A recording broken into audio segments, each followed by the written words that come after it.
Hanya saja, Tasya ditemui enggan buka suara soal masalah rumah tangganya dengan Ahmad Assegaf.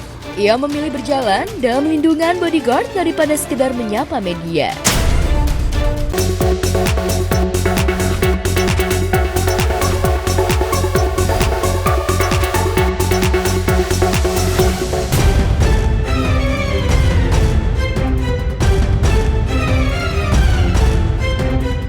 Pemirsa, drama perceraian Tasya Farasya dan Ahmad Assegaf telah berakhir setelah pihak tergugat Ahmad Assegaf mencabut gugatan bandingnya yang sempat dilayangkan ke Pengadilan Tinggi Agama Jakarta Pusat.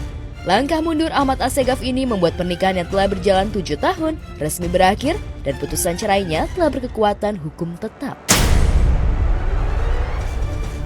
Diputus bahwa perceraian ini syarat-syarat yang kita ajukan itu sudah terpenuhi sehingga diputus cerai. Lalu mengenai hak asuh anak juga sebagaimana telah kami sampaikan pada persidangan pertama, itu sudah disepakati sehingga itu juga tertuang dalam putusan hak asuh anak diasuh secara bersama.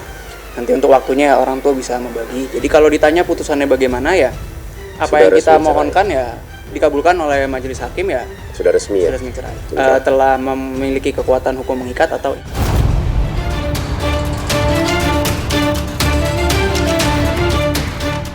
memiliki status baru sebagai single parent, Tasya makin getol kerja. Ia disebut-sebut rela menerima sejumlah job hingga beberapa tempat dalam satu hari. Hanya saja, Tasya ditemui enggan buka suara soal masalah rumah tangganya dengan Ahmad Assegaf.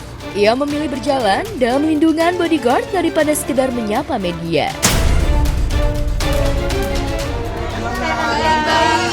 Lebih bahagia banget sekarang lebih fresh. Gimana kak? Itu postingan yang kue itu gimana kak? Kue yang di Instagram kak? Terlihat bahagia kak. Anda gimana kak? Yang di Instagram kak?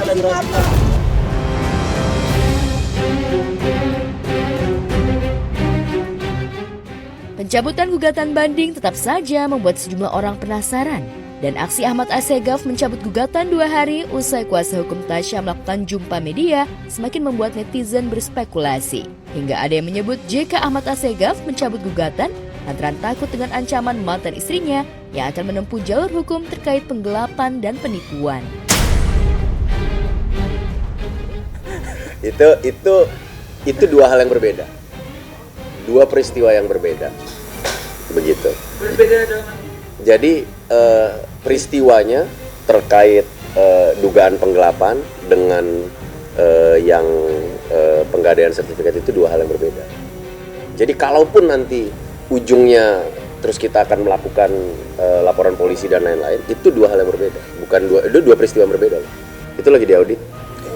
Terkait dengan pembangunannya, apakah semua sesuai dengan yang sudah dibangun, dengan uang yang sudah dibayarkan, ini lagi proses audit sih. Gitu. tapi sekarang masalah cara Masih jalan. Ini kenapa sih? Memang sama kita. Gimana nih bang hari ini pembuktian bang? Siapa nih? Apa?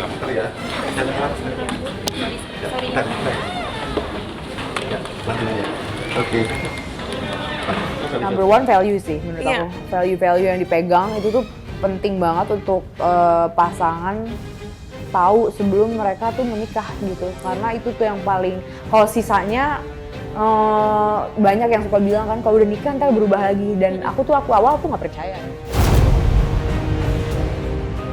Ternyata memang bener, karena pada saat dia menikah kondisinya berubah, keadaannya berubah, dia bukannya berarti dia berubah menjadi another person, tapi ya kita melihat sisi lain dari diri dia yang memang mungkin sebelumnya belum ada karena dia belum menjadi suami.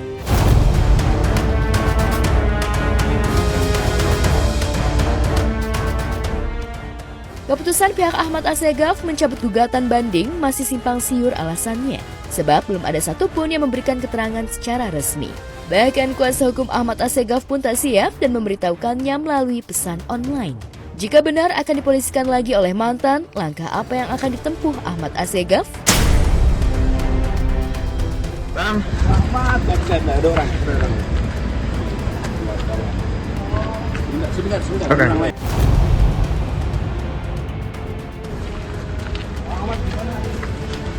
Ada berapa yang disampaikan mungkin bang? Alhamdulillah.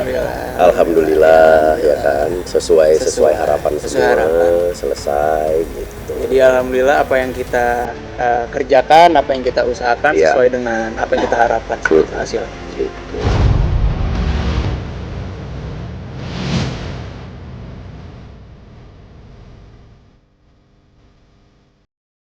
Dahlia Poland resmi bercerai usai ketok palu Majelis Hakim Pengadilan Agama Badung, Bali. Uniknya Dahlia justru memutuskan meninggalkan rumah tanpa membawa apa-apa dan memilih untuk tinggal di kos-kosan.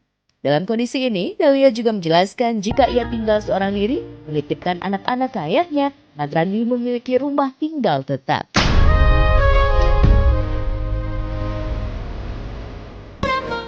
Dahlia kembali menegaskan jika soal anak, baik Dahlia maupun Fandi Christian sepakat co-parenting atau hak asuh bersama, alias bersama merawat dan mendidik anak, walau keduanya telah resmi berpisah. Di situ anak baik-baik sehat-sehat semuanya. Masih. Ya sih, bawa tiga-tiganya, jadi emang nggak mau ditinggal, nggak mau dilepas, apapun maunya mama ya udah. Ya komplainnya paling kalau misalkan kayak aku ada kerjaan apa di rumah, aku paling kayak tunggu sebentar aja gitu. Mama ada cuman paling video atau apa foto. Padahal di rumah cuma mereka masih bisa kayak udah selesai belum sih, kok lama banget gitu. Aku ya juga posesif, emang nggak mau jauh dari anak. Terus takutnya kita kecolongan gitu loh, jadi ya emang lebih ke ketakutan sendiri aja sih.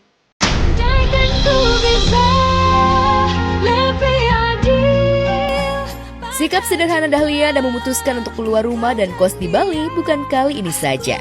Sebelumnya, netizen salfok dengan Dahlia yang datang ke pengadilan agama, naik angkot atau ojek, sementara Fandi dengan Gaga naik mobil mewah dengan fasilitas yang wah.